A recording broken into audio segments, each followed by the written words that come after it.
Invitados, personajes, funcionarios, cara a cara con Ingrid y Brito. En Las Mangas del Chaleco conoceremos desde otra perspectiva a nuestros invitados.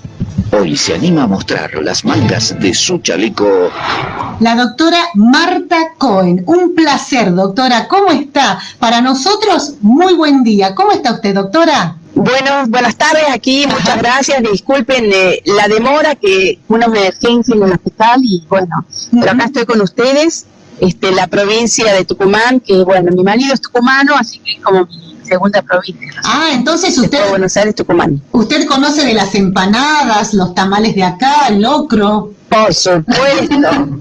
Además me traje un tucumano para que las haga. Ah, ¿y qué tal cocina, doctora? ¿Qué tal cocina? Perfecto.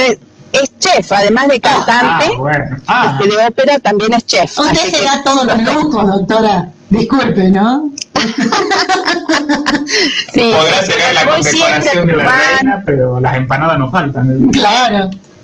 Exactamente, sí, y bueno, si Dios quiere, cuando la reina lo que dice en la investidura, bueno, va a venir el tucumano conmigo al palacio. Ah, qué bueno. ¿Está previsto ya alguna jornada para eso o no todavía? Se espera. Bueno, no, habitualmente lo habitual es que la reina lo entregue al palacio en persona, una medalla, entrega y cada uno va pasando, le van llamando, la reina le da unas palabritas personales, le entrega la medalla, uno hace una reverencia y se retira, y después viene el próximo y así, pero uno puede ir a los jardines del palacio, al palacio, adentro, pero con un grupito reducido, pero obviamente mi esposo Ernesto va a estar ahí conmigo, ¿no? Pero bueno, no se sabe cuándo va a pasar, porque con todo esto de la situación de la pandemia no sería esperable que esto suceda ahora, ¿no es cierto? Sí. Claro. Doctora, ¿hace cuántos años que se encuentra allí trabajando fuertemente, por supuesto, no? Bueno, hace 17 años que vinimos, en el 2003. En el 2003. Doctora, usted ha hecho distintas investigaciones, de hecho ha sido reconocida en nuestra provincia, también en Tucumán, como visitante ilustre por la propia jefa de la cartera de salud de la provincia de Tucumán. Hemos visto también este galardón. Pero doctora, quería hablar con usted lo que ha estado charlando durante toda la semana con distintos medios y ha tenido la gentileza también de recibirnos a nosotros, un medio del interior de Argentina, ¿no? Como es Tucumán, para contarnos qué se sabe de la vacuna. Hay muchos experimentos y están en la fase 3, pero todavía falta. Coméntenos, para todos los que nos están escuchando, para todo Tucumán, qué significa esta fase 3 en la vacuna y cuándo podría ser realidad. Bueno, hay más de 170 laboratorios que están llevando adelante pruebas de vacuna. Hay 2 aprobadas, que son la de Rusia y la de China, pero que no sabemos nada porque obviamente es todo top secret y está aprobada, pero no han hecho la fase 3, que ahora les voy a explicar qué es. De las otras vacunas, de cualquier manera, tanto la China como la rusa estarían utilizando métodos tradicionales, que simplemente aplican el método a un nuevo genoma viral, ¿no es cierto? Ahora, las otras vacunas que están publicando, las más adelantadas, son la de Oxford, que es la más adelantada, y también la de Pfizer y la de Moderna. La de Oxford, que utiliza un virus atenuado de chimpancé, al que le han sacado, a ese adenovirus le han sacado la antigenicidad, no puede enfermar, y como vector, o sea, como si fuera un avioncito, lleva los antígenos del virus que no pueden infectar, del virus SARS-CoV-2, que es lo que causa la enfermedad coronavirus 19 o COVID-19, lleva las proteínas S y despierta la reacción inmunológica. Entonces, la fase 1 se realizó en febrero, ya se supo cuál era el genoma. Para todo el mundo salió, bueno, ahí empezó la lucha por, la carrera por hacer una vacuna. En el mes de marzo, fines de febrero, marzo, empezaron a trabajar con el laboratorio, con ratones de laboratorio. Y una vez que fue demostraron que era exitoso eso, que era promisoria, llegaron a la fase 2. La fase 2 es la que se publicó el 20 de julio, que es cuando yo hice ese video que se viralizó para el Día del Amigo, como un regalo a mis amigos. Sí. Dando la buena novedad que era la fase 2, la aprobaron en 1.077 voluntarios, de los cuales a la mitad les daban otra vacuna y a la mitad le daban esta vacuna de Oxford, que se llama Chadox. Le daban a la mayoría una dosis y algunos 2 dosis. Lo que se vio es que cuando les daban una sola dosis, a todos se despertaba la inmunidad rápida de las inmunoglobulinas M y de las inmunoglobulinas G. Pero que cuando le daban las 2 dosis, esa respuesta se despertaba en todos. Cuando le daban una sola dosis, quedaba un 9% que no despertaba la respuesta inmunológica. Entonces, la fase 3, que es la que ya habría concluido, teóricamente ha concluido, lo que pasa es que no se han publicado los resultados, porque concluía a fines de septiembre, empezó en junio, y ahí pusieron 10.000 voluntarios. Los voluntarios en general es gente del Sistema Nacional de Salud, o sea, son gente que trabajamos para el Sistema Nacional de Salud. Muchos, la mayoría del Reino Unido, pero también había de Brasil y de Sudáfrica. Entonces, ahí les dieron a un grupo placebo, pero el placebo era una solución fisiológica, o sea, ya no era otra vacuna, y a otro grupo más grande le dieron la vacuna con 2 dosis. Entonces, eso extraoficialmente, la BBC hace unas 2 semanas sacó que ya estaría aprobada esta vacuna, estaría aprobándose para el mes próximo, y que se indicó que en cabinas portátiles las distintas regiones sanitarias comienzan a planificar cómo hacer la vacunación masiva en cabinas portátiles, pero no va a ser para todo el mundo, va a ser para los mayores de 65 años y para los mayores de 50 con vulnerabilidades.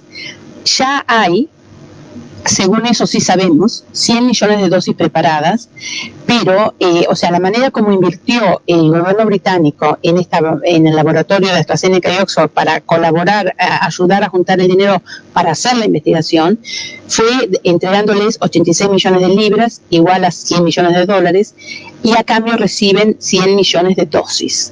Por supuesto, esto fue una inversión, pero fue un riesgo también, ¿no? Porque si no anda, bueno, se pierden los 100 millones de dosis.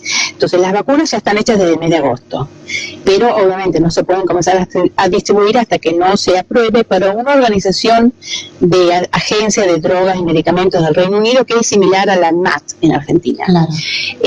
Ese es un proceso muy largo de aprobación, entonces ya el gobierno está trabajando para acortar los plazos de aprobación, porque obviamente lo que más esperamos es sí que haya una vacuna, pero que la vacuna tiene que ser segura. Nadie quiere nadie debe, eso es lo más importante, ningún gobierno aprobar una vacuna o un medicamento apurados porque las consecuencias pudieran ser más grandes que lo que produce la enfermedad en sí misma. Claro, doctora, entonces, si está todo bien, se estaría comenzando a vacunar próximo antes de fin de año, pero no a todo el mundo.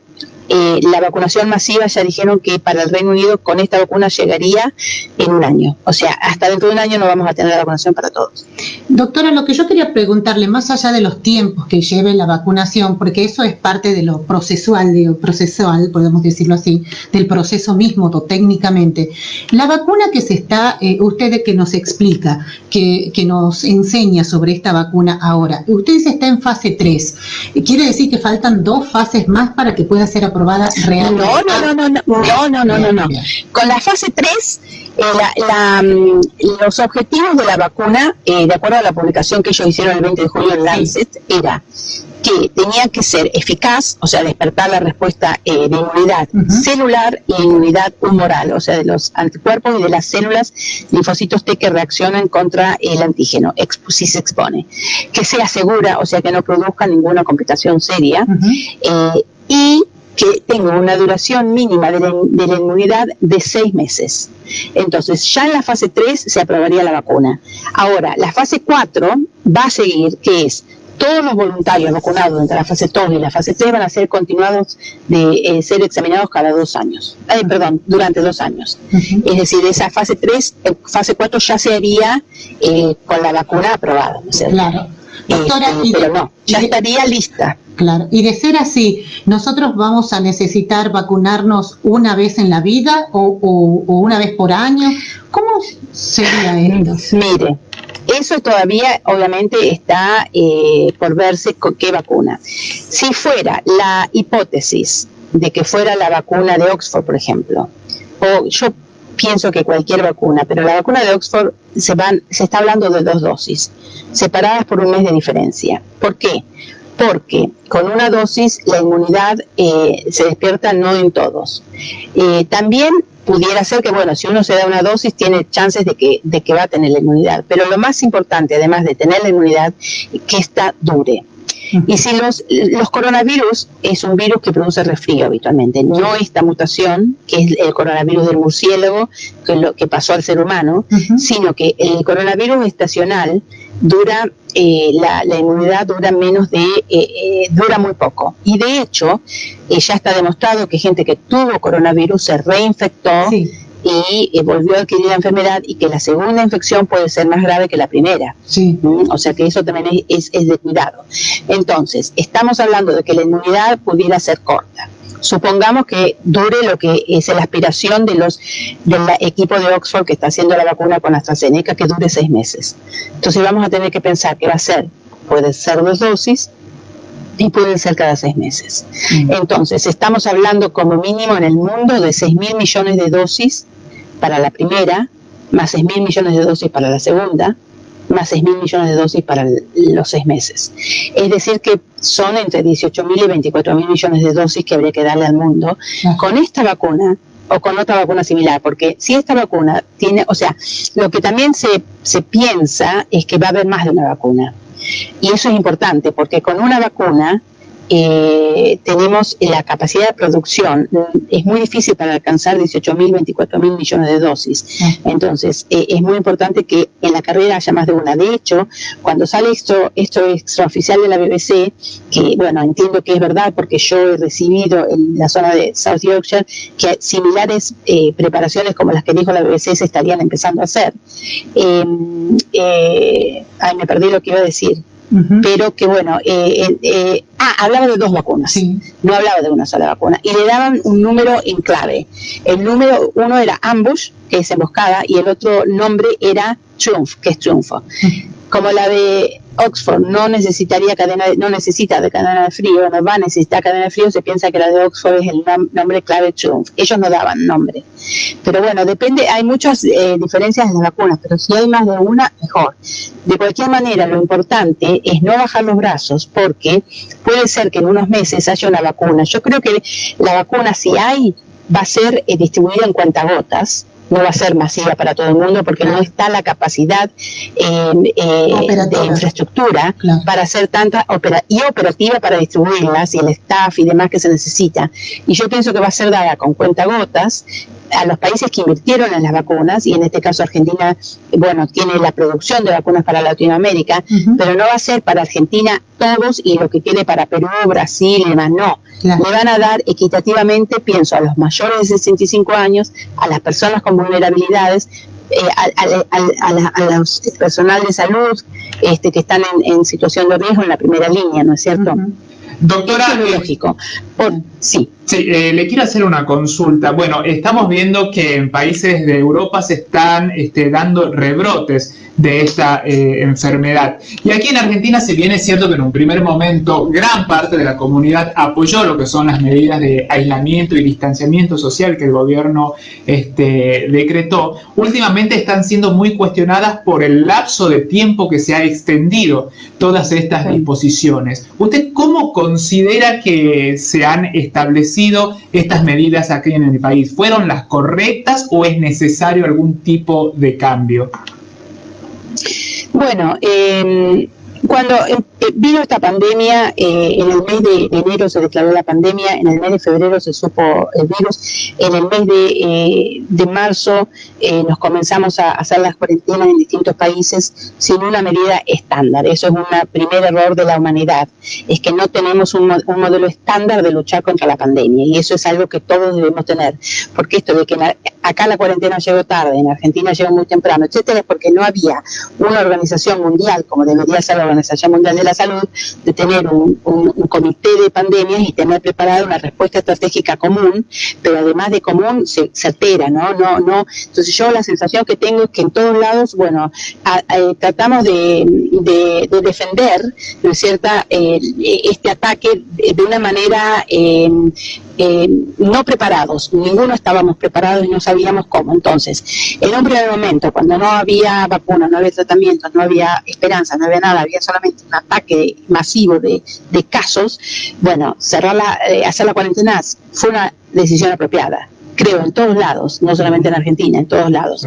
Ahora, lo que ahora Argentina, en toda Sudamérica, debería invertir es en hacer test masivos. ¿Y qué es lo que eso es lo que prevendría una segunda oleada en el otoño de ustedes, si es que no está la vacuna, como lo que pasó ahora en Europa? ¿Por qué Europa tiene una segunda oleada tan fuerte?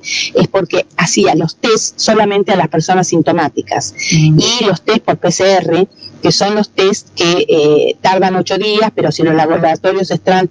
Otro de los errores fue que había pocos laboratorios en el país. Por ejemplo, a lo mejor en Estados Unidos hay 50 laboratorios que pueden hacer este análisis. A lo mejor en el Reino Unido te puedo decir una cifra de alrededor de 40, pero no hay un laboratorio en cada ciudad, sobre todo en las ciudades chicas. Lo mismo pasa en Argentina. Entonces, una prueba que es certera, pero que tarda 8 horas, termina tardando 4 días. Entonces, eso hace que, bueno, se vaya restringiendo solamente y se vaya encareciendo además. En cambio, lo que se vio, lo que yo es mi opinión, ¿no? Mi opinión basada en la evidencia científica que leo, es que lo que hay que hacer es test masivos a todo el mundo. China, ¿por qué China ahora no tiene casos? Porque llegó a ser más de 6,5 millones de test diarios. Lo que se está esperando en el Reino Unido es que para diciembre se estén haciendo un mínimo de 1 millón de test diarios. Entonces, en las escuelas, en los gimnasios, en los shopping centers, en todos lados tiene que haber maquinitas que te hagan un testeo. Claro. No va a ser en el orofaringe, sino que va a ser en saliva, que dura 20 minutos y que tiene una sensibilidad que, si bien no es del 100%, es más del 85%, depende del test que se use, ¿no? Entonces, de esta manera vos identificás el caso, lo aislás, identificás los contactos, lo aislás, los testeás, y todo el mundo se está haciendo testeos diarios. Entonces, aislando a los casos que son asintomáticos, en este momento, la mayor parte de los casos son asintomáticos. Es la única manera que tenemos de terminar con esta transmisión viral. Lo que se está notando también en Europa con este rebrote, esta segunda oleada de coronavirus, es que si bien hay una tasa alta de positividad en los casos, no es así en lo que refiere a las tasas de mortalidad.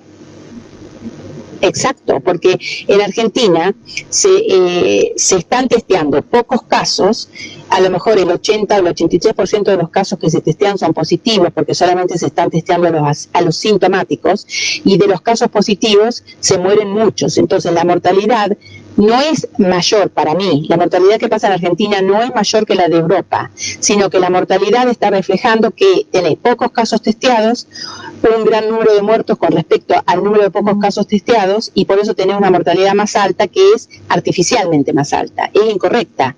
Porque si vos testeás a más millones de personas, vas a tener que tenés muchísimo más positivos, porque en Argentina hay más de 1 millón positivos, ¿no es cierto? Pero yo creo que en realidad los positivos en Argentina son 8 millones, porque eso es lo que se espera.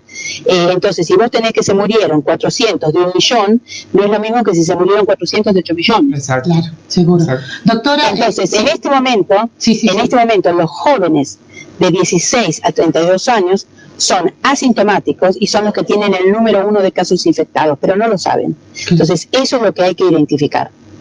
Doctora, más allá de que estamos lejos acá en Argentina de que se reanuden las clases, de que haya un montón de movimientos que la gente ya espera ansiosa, debemos llevar el mensaje entonces de seguir cuidándonos, de seguir en esta costumbre que ya se hizo este año, porque la vacunación, de ser próspera, podríamos decir así, podría llegar en un año más, tal vez, a amparar a gran parte de la sociedad. ¿Es así? Sí. Sí, es así. Es muy importante que hasta que llegue la vacuna o hasta que el virus desaparezca, porque puede ser que el virus desaparezca por medios naturales, se vaya directamente, como pasó con una epidemia previa de coronavirus, que murieron 8.000 personas y fue en China en el año 2004 y desapareció así, sin hacerse pandemia. Es muy importante esto de cuidarse, de mantener la distancia social, de usar siempre el barbijo, no tapaboca, tapando solamente la boca, barbijo, cubriendo nariz, boca, lavando el barbijo todos los días, si es un barbijo que no es descartable, y de mantenernos cada uno en nuestra burbuja social, no mezclarnos con otros.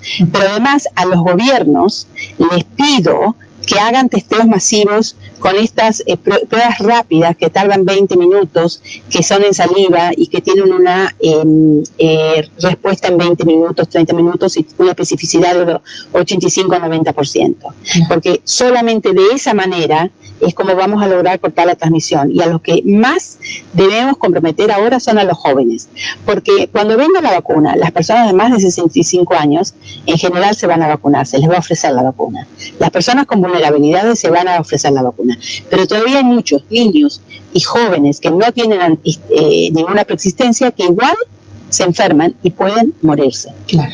Entonces es importante tener esa responsabilidad individual en el mientras tanto. Claro, doctora, ha sido un placer charlar con usted. La verdad es que primero nos sorprende gratamente que sea tan humilde usted de aceptar nuestra convocatoria para estar en nuestro programa. No. Pero claro. De todos modos estoy aceptando. Sí, siempre, por eso digo. De Colombia, sí. Y porque mi contribución a esto es tratar de ayudar mía y la de mi hermana, porque mi hermana Claudia es la que está atrás mío sosteniéndome para que haga toda la parte de comunicación. Sí. Y ella fue la que me impulsó a comunicar lo que sabés, porque es muy importante llegar. Que de paso le mando saludos, que está en La Plata ella. Esto es eso, es mi contribución dentro de lo que yo puedo hacer, que es comunicar de lo que leo diariamente y bueno, de mi trabajo en el hospital, ¿no es cierto? Pero tratar de comunicar, porque es muy importante calmar la ansiedad. Sí, todo esto genera mucha ansiedad. Además, para mí, doctora, déjeme que le diga, es la simpleza de los grandes, porque acá tenemos un montón también de profesionales y no siempre atienden el teléfono, así que nosotros le agradecemos mucho y la verdad nos ha honrado con esta nota acá en las mangas del chaleco, en Tucumán, en esta provincia, tal vez la más chica de Argentina, pero que sí tiene gran repercusión. Le agradezco muchísimo. Vaya muchísimas gracias. Sí. Gracias. Y estamos en contacto. Gracias, doctora. Muy amable. Que tenga buenas tardes usted. Adiós. Hasta luego. Bueno, cuídense. Gracias.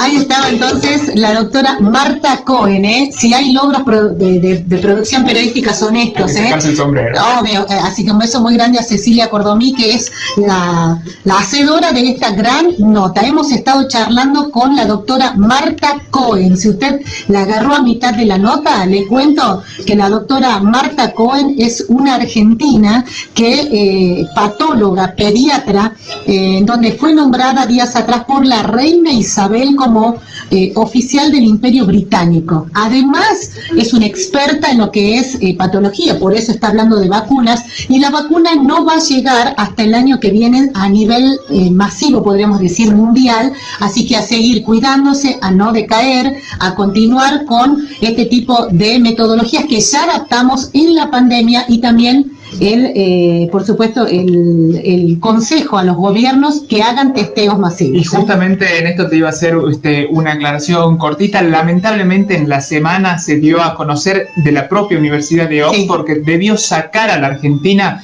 de su base de datos porque no estaban siendo confiables. ¿Y qué estaba pasando?